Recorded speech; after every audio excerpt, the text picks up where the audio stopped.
মুসলিম, আমি যদি মুসলমান হই, আল্লাহর নবী বলেন আল মুসলিম মান সালিমাল মুসলিমুনা মিন লিসানি ওয়া ইয়াদি, খাঁটি মুসলমান ওই ব্যক্তি যার হাত ও মুখ ও অপর মুসলমান নিরাপদ থাকে।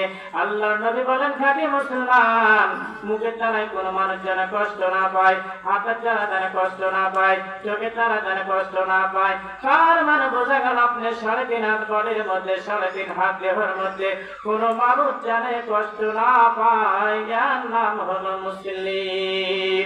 আপনার দ্বারাই কোনো কষ্ট পাবে, আপনি কোনোদিন মুমিন হতে পারবেন না, আপনি মুসলিম হতে পারবেন না। ভাইজান, আমি যে কথাটা বলতেছিলাম, আবু সালেহ মুসা জঙ্গি রাহমাতুল্লাহ আলাইহি, মনে আছেন না ভুলে গেছেন? মালিক, বাগানের মালিক, আঙ্গুর পাহারাদার ছিলেন, তাকে যখন ঘাড় ধাক্কা দিয়ে বের করে দিলেন, আবু সালেহ মুসা জঙ্গি রাহমাতুল্লাহ বাগান থেকে কাঁদতে যখন বের হয়ে চলে গেলেন, ভাইজান তখন কি করলেন? আবু সালেহ মুসার পেটে ক্ষুধার পেটে তিনি চলে গেলেন নদীর ধারে। নদীর ধারে তিনি দেখতেছেন একটা ফল ভেসে আসতেছে। ফলটা কি করলেন? ক্ষুধার জ্বালায় ফলটা খেয়ে ফেললেন। খেয়ে ফেলার পর তার স্মরণ হয়ে গেল আবু সালেহ মুসা জঙ্গি রাহমাতুল্লাহ আলাইহি, আমি যে বাগানের মালিক, বাগানের মালিকের আমি কাজ করেছিলাম, আঙ্গুর বাগানের মালিকের কাজ করতেছিলাম। এই আঙ্গুর নিয়ে যাওয়ার কারণে কোনটা আঙ্গুর মিষ্টি আর টক আমি নির্ণয় করতে পারিনি, এই জন্য আমার চাকরি শেষ হয়ে গেল। আমি 2 বছর ধরে বাগানের মালিকের পাহারাদার ছিলাম, একটা আঙ্গুর মুখে দেই নাই। যদি আমি আঙ্গুর খেতাম তাহলে আমি জানতে পারতাম কোন আঙ্গুর মিষ্টি আর কোনটা টক। ভাইজান, না খাওয়ার জন্য আমি মুসলিম, আমি একজন মুসলমান। আমি ঈমান আনার কারণে, আমি সঠিক পথে চলার কারণে আমার চাকরি শেষ হয়ে গেল।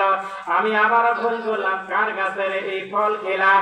তিনি চিন্তায় পড়ে গেলেন। আবু সালেহ মুসা জঙ্গি রাহমাতুল্লাহ আলাইহি মাজান, তিনি চিন্তা করতেছেন আমি কার কাছে মাফ করবো, এই আঙ্গুর এই ফলটা কার গাছের খেলাম। তিনি নদীর ঘাটে যেতে যেতে যাওয়া শুরু করলেন। যেতে যেতে দেখতে গাছে অনেক গাছ দেখা যায়। এক জায়গায় দেখা যায় ফলটা খেতে ফলের গাছ দেখা যায়। মানুষকে জিজ্ঞাসা করলো, ভাই এই ফলের গাছ কার? বললো একজন অমুক ব্যক্তি, একজন মুরব্বীর। এবার আবু সালেহ মুসা জঙ্গি রাহমাতুল্লাহ আলাইহি চলে গেলেন বাজার। যাওয়ার পর ওই মুরব্বির বাড়ির দরজায় নক করলেন। মুরব্বী বেরোলেন, আবু সালেহ মুসা জঙ্গি রাহমাতুল্লাহ আলাইহি সালাম দিলেন। দেওয়ার পরে বাজার মুরব্বী বলতেছে, মুরব্বী আপনার কাছের ফল নদীতে ভেসে গেছে, আমি ক্ষুধার তরমায় খেয়ে ফেলছি, আমাকে মাফ করে দেন। বলুন সুবহানাল্লাহ। মুরব্বী চিন্তা করতেছে তিনি একজন আল্লাহর ওলি ছিলেন, আব্দুল্লাহ ইবনে সাবির রাহমাতুল্লাহ আলাইহি।